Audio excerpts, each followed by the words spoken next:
It was 30 years ago today that nearly 1 million people came together on the National Mall in Washington, D.C. to make both a statement and a commitment. It was called the Million Man March. It was designed to be a rebirth of accomplishments for African American men.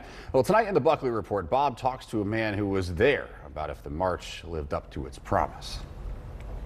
Good morning! It was an event designed to change America.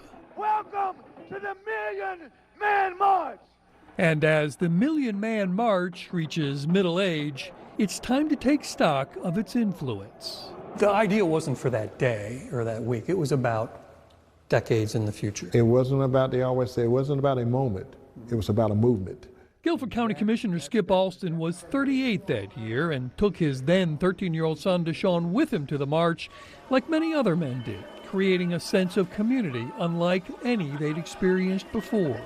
It was like a big family reunion. Shared sense of purpose. Exactly. So people were there, and we knew that this was a changing moment for America and a changing moment for the African American community. Louis Farrakhan's Million Man March was inspired by Martin Luther King's March on Washington 32 years earlier. It was a big deal at the time, wasn't it? It was a big deal. It was front page news. It was all over TV and cable news. But High Point University historian Paul Ringel thinks the legacy of the two events is very different. I think the moral of the story is you don't have change without infrastructure. You have to teach people how to lead and make change happen.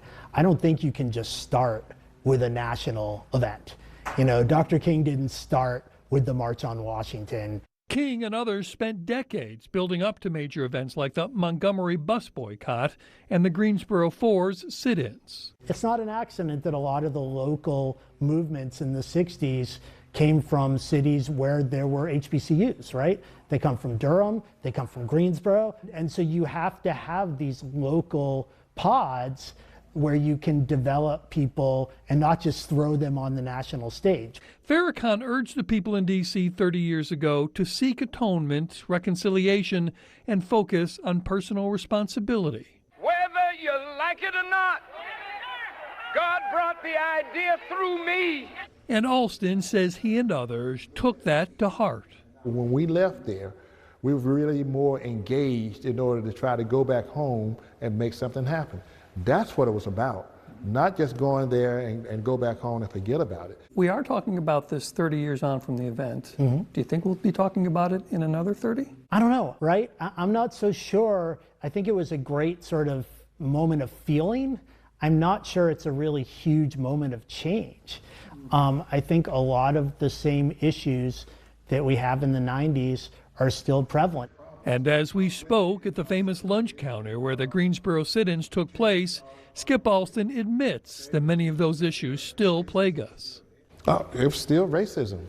We still have people, the African Americans, the last hired and the first fired. But he's confident that event changed him for the better and believes it will have a lasting effect on his son and the other young men from 30 years ago. It was about a historical moment, and I knew that they'd be talking about this when they get 60, 70 years old, that they was there at the Million Man March.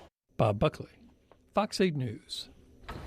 The movement had a second phase. It was called the Millions More Movement, and that went beyond African American men to include women and children.